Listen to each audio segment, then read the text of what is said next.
प्यारे विद्यार्थियों, आज हम महादेवी वर्मा द्वारा लिखित कविवर सूर्यकांत त्रिपाठी निराला के बारे में चौथा भाग पढ़ेंगे।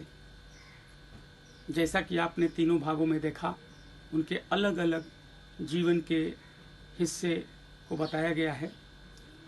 इस चौथे पार्ट में आप देखेंगे कि कविवर निराला जी ने अपने जीवन के कठिन से कठिन समय और दौर से गुजरते हुए उन्होंने अपने कर्तव्य पथ पर डटकर कैसे जीवन को सुंदर बना दिया। सिर्फ अपने ही लिए नहीं बल्कि समाज के लिए, देश के लिए जो विरासत छोड़ गए, जो संदेश छोड़ गए, वो हमें इस चौथे पार्ट में पढ़ने को मिलेगा। महादेवी वर्मा जी कह रही हैं कि मनुष्य जाति कितनी नासमझ है, हमारा इतिहास भरा पड़ा है, कितना क्रूर है, आतताई और अत्याचारी है। ये हम पुराने इतिहास से समझ सकते हैं। प्रायः सभी युगों में मनुष्य ने अपने में श्रेष्ठता पर समझ में आने वाले व्यक्ति को छांटकर, कभी उसे विष देकर, कभी सूली पर चढ़ाकर और कभी गोली का लक्ष्य बनाकर अपनी बर्बर मूर्खता के इतिहास में नए पृष्ठ जोड़े हैं।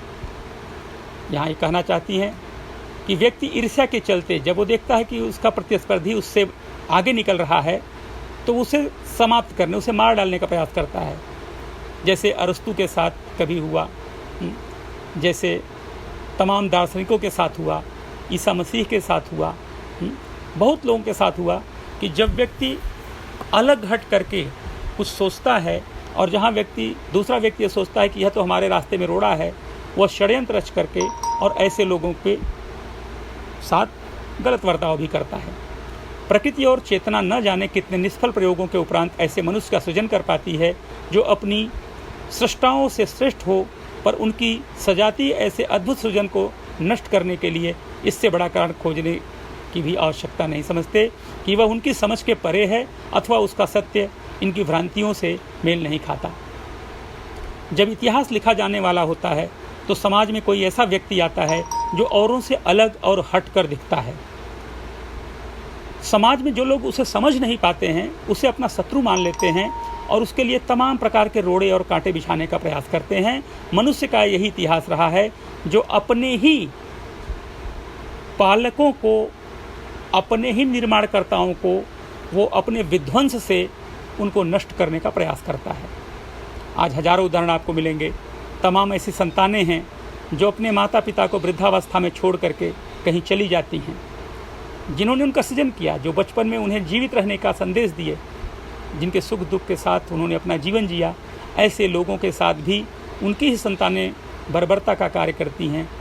ये मनुष्य जाति है और इससे कुछ भी असंभव नहीं है। निराला जी अपने युग की विशिष्ट प्रतिभा हैं, अतः उन्हें अपने युग का अभिशाप झेलना पड़े तो आश्चर्य नहीं। उनके जीवन के चारों ओर परिवार का वह लौहासार घेरा नहीं जो व्यक्तिगत विशेषताओं पर चोट भी करता है और बाहर की चोटों के लिए ढाल भी बन जाता है। उनके निकट माता, बहन, भाई आदि के कोपल उनके लिए पत्नी वियोग के पतझड़ बन गए। आर्थिक कारणों ने उन्हें अपनी मातृहीन संतान के प्रति कर्तव्य निर्वाह की सुविधा भी नहीं दी। पुत्री के अंतिम क्षणों में वे निरुपाय दर्शक रहे और पुत्र को उचित शिक्षा से वंचित रखने के कारण उनकी उपेक्षा के पात्र बने। धन अभाव के कारण वो अपने पुत्र को कोई सुख नहीं दे पाए। पुत्री के अंतिम समय में उनके पास कोई उपाय नहीं था, मूक दर्शक बने रहे। अपनी प्रतिकूल परिस्थितियों से उन्होंने कभी ऐसी हार नहीं मानी जिसे सह बनाने के लिए हम समझौता करते हैं। स्वभाव से उन्हें यह निश्चल वीरता मिली है जो अपने बचाव के प्रयत्न को भी कायरता की संज्ञा देती हैं। उनकी राजनीतिक कुशलता नहीं, वह तो साहित्य की एक निष्ठता का पर्याय है। छल के व्यूह में छिपकर लक्ष्य तक पहुँचने को साहित्य लक्ष्य प्राप्ति नहीं मानता। जो अपने पथ की सभी प्रत्यक्ष अप्रत्यक्ष बाधाओं को चुनौती देता हुआ, सभी आघातों को हृदय पर झेलता हुआ लक्ष्य तक पहुँचता है, उसी को युग सृष्टा साहित्यकार कह सकते हैं। जो तमाम बाधाओं मुश्किलों को पार करके अपने उद्देश्य पर अटल रहता है, वही एक नए युग का निर्माण करने का, सृजन करने का कारक बनता है। निराला जी ऐसे ही विद्रोही साहित्यकार थे। जिन अनुभवों के दंशन का विष साधारण मनुष्य की आत्मा को मूर्छित करके उसके सारे जीवन को विषाक्त बना देता है, उसी से उन्होंने सतत जागरूकता और मानवता का अमृत प्राप्त किया है। उनके जीवन पर संघर्ष के जो आघात हैं वे उन्हीं हार के नहीं, शक्ति के प्रमाण पत्र हैं। अर्थात जो उनका जीवन का संघर्ष था वो उनकी हार नहीं थी, बल्कि उन संघर्षों से इतनी शक्ति उन्होंने पैदा कर ली कि वो जीवित रह करके समाज के लिए सृजन की शक्ति पैदा कर सके। उनके कठोर श्रम, गंभीर दर्शन और सजग कला की त्रिवेणी न अछोर मरु में सूखती है, न अनुकूल समुद्र में अस्तित्व खोती है। अर्थात उन्होंने अपने को ऐसा बना लिया कि न मरुस्थल में वो सूख सकते थे, मरुस्थल कहते हैं रेगिस्तान को, और न समुद्र में विलीन होकर अपना अस्तित्व खो देते। अर्थात उनको समुद्र जैसा गहराई वाला सागर भी, जिसमें हजारों तूफान आते रहते हैं, वह भी उनको डुबो नहीं सकता। उन्होंने इतनी आत्मशक्ति पैदा कर ली। अर्थात उन्होंने इतना दुख झेला कि अब सारे दुख उनको छोटे से दिखने लगे। ये निराला जी की किसी दुर्लभ सीप में ढले हुए सुडौल मोती नहीं हैं, जिसे अपनी महार्घता का साथ देने के लिए स्वर्ण और सौंदर्य प्रतिष्ठा के लिए अलंकार का रूप चाहिए। वे तो अनगढ़ पारस के भारी शिलाखंड हैं। वह जहाँ हैं वहाँ उनका स्पर्श सुलभ है। यदि स्पर्श करने वाले में मानवता के लौह परमाणु हैं तो किसी और से भी स्पर्श करने पर वह स्वर्ण बन जाएगा। पारस की अमूल्यता, पारस कहते हैं एक ऐसा पत्थर जो लोहे को छूकर सोना बना देता है। प्राचीन ग्रंथों में इसकी चर्चा है, लेकिन आज ये कहीं फलीभूत नहीं है। किसी युग में ये होता था। तो पारस की अमूल्यता दूसरों का मूल्य बढ़ाने में है। पारस मूल्यवान इसलिए है कि वह दूसरों का लोहे का मूल्य बढ़ा देता है। उसके मूल्य में न कोई कुछ जोड़ सकता है न घटा सकता है। तो वैसे ही पारस पत्थर के समान निराला जी थे, जो जिसको छू देते थे वो कुंदन बन जाता था, सोना बन जाता था। आज हम दंभ और स्पर्धा, दंभ कहते हैं घमंड अहंकार, स्पर्धा कहते हैं एक दूसरे से आगे बढ़ने की होड़, अज्ञान और भ्रांति की ऐसी कुहेलिका में चल रहे हैं जिसमें स्वयं को पहचानना तक कठिन है। सहयात्रियों को यथार्थता में जानने का प्रश्न नहीं उठता। सहयात्री कहते हैं जो हमारे साथ चलते हैं, पढ़ते हैं, लिखते हैं, हमारे मोहल्ले में हमारे साथ हैं, वो सभी। पर आने वाले युग इस कलाकार की एकाकी यात्रा का मूल्य आंक सकेंगे, जिसमें अपने पैरों की चाप तक आंधी में खो जाती है। निराला जी के साहित्य की शास्त्रीय विवेचना तो आगामी युगों के लिए सुकर रहेगी, पर उस विवेचना के लिए जीवन की जिस पृष्ठभूमि की आवश्यकता होती है उसे तो उनके समकालीन ही दे सकते हैं। ये कह रही हैं कि निराला जी को समझने के लिए आने वाली पीढ़ियों पर उनकी कविताएं कही जाएंगी, उदाहरण स्वरूप दी जाएंगी, आलोचना भी उनकी होगी, विवेचना भी होगी, लेकिन निराला जी को समझने के लिए वही समझ सकता है जो उनके जैसा जीवन जिए, या जिसके जीवन में उनके जैसे मोड़ आए हों, वो निराला जी को अच्छी तरह से समझ सकता है। क्योंकि जिसके जीवन में दुख नहीं आया है वो किसी के दुख और पीड़ा को कैसे समझ सकता है। साहित्य के नवीन युगपथ पर निराला जी की अंक स्मृति गहरी और स्पष्ट, उज्ज्वल और लक्ष्यनिष्ठ रहेगी। इस मार्ग के हर फूल पर उनके चरण का चिन्ह और हर सूल पर उनके रक्त का रंग, हर फूल पर उनके पैरों के निशान और हर कांटों पर उनके शरीर के खून का लाल रंग हमेशा ये दिखेगा और लोग इस चीज़ को महसूस करेंगे। तो कुछ शब्दों के अर्थ यहाँ हैं।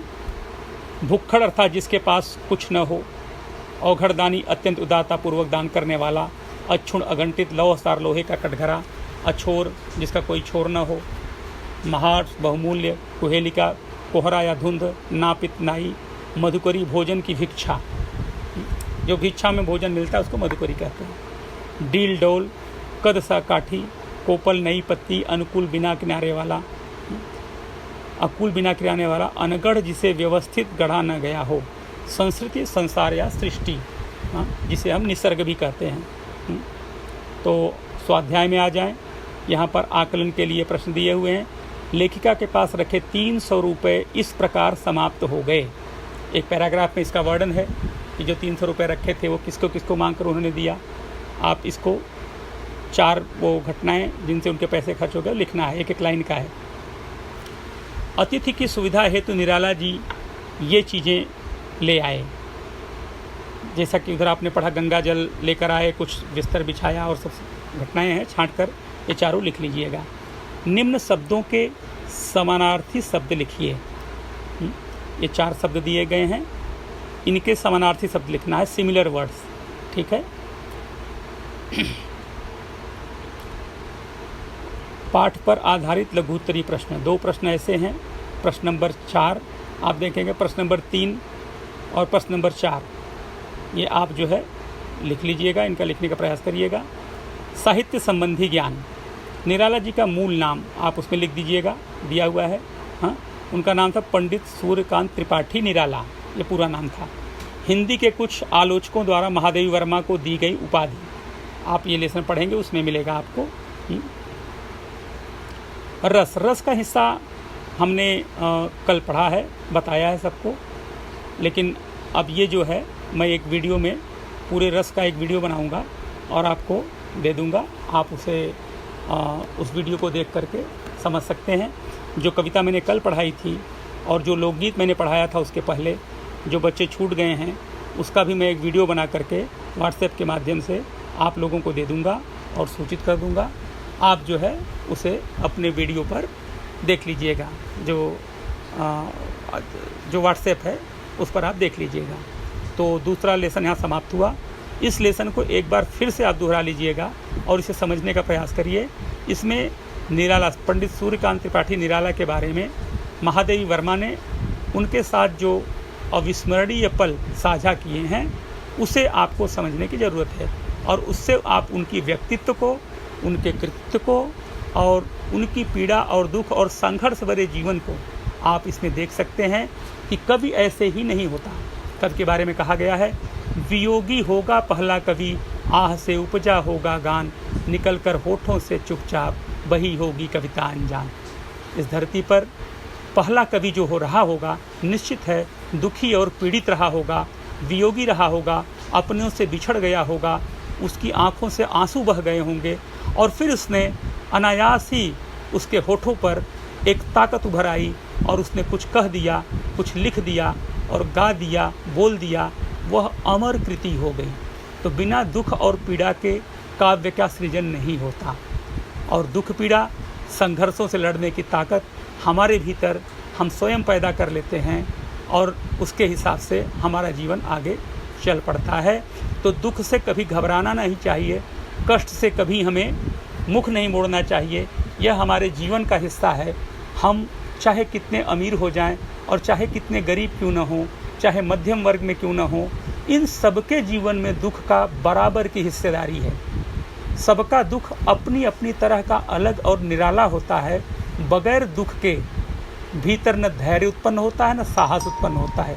दुख एक प्रक्रिया है, पीड़ा एक प्रक्रिया है जो हमें हमारे भीतर सहन शक्ति पैदा करती है, दुखों से लड़ने और दुखों को सहने की ताकत पैदा करती है, जो हमारे जीवन में हमारे लिए एक उत्प्रेरक का काम करता है, जिससे हमारा जीवन संवर जाता है।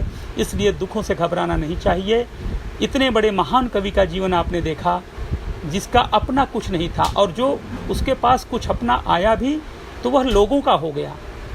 उन्होंने अपने धन को स्वयं अपने लिए न खर्च करके उन पीड़ित और उन सहाय और दुखियों के लिए खर्च किया। जैसे उदाहरण स्वरूप उन्होंने बताया कि 50 रुपये किसी बच्चे की फ़ीस भरने के लिए उन्होंने दिया। उसमें 50 रुपये की कीमत बहुत बड़ी होती है, आज आप उसको जो है 5,000 से 50,000 भी समझ सकते हैं।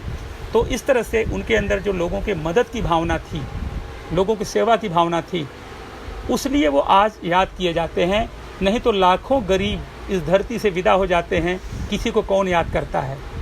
लेकिन उस गरीबी में भी जो अमीर बना रहे, जो दुनिया को कुछ दे सके, ऐसे वो निराला जी थे, जिन्होंने अपने साहित्य के माध्यम से और जो भी कुछ कमाया उन्होंने साहित्य के माध्यम से वो भी दूसरों के लिए खर्च कर दिया और दुखों को गले लगाया, भिक्षा मांग कर खाते रहे। लेकिन जो पुरस्कार स्वरूप उनकी लेखनी से जो मिला वो दूसरों को देते रहे। आज उनके साहित्य और उनके लेख आज लाखों रुपए प्रतिवर्ष उनको मिलते होंगे, लेकिन अब वो इस दुनिया में नहीं हैं। अगर उनके परिवार का कोई सदस्य होगा तो उसे मिलता होगा, क्योंकि ये 7 पीढ़ियों तक मिलता है। और अगर नहीं कोई होगा तो ये राष्ट्रीय धरोहर अर्थात देश के खाते में चला जाता होगा, भारत सरकार के खाते में चला जाता होगा। आज भी मरने के बाद भी वो लाखों रुपए दान कर रहे होंगे, चाहे अपने परिवार का कोई व्यक्ति जीवित होगा वो, और या अगर कोई जीवित नहीं होगा उनके परिवार में तो वो सरकारी खाते में चला जाता होगा। तो मरने के बाद भी उनके हिस्से में लाखों रुपए दान करने की सरकार को जो व्यवस्था उनके अंदर पैदा हुई है, ये कभी मर नहीं सकती। इंसान मर जाता है लेकिन उसके द्वारा किया गया पुण्य कार्य कभी नहीं मरता।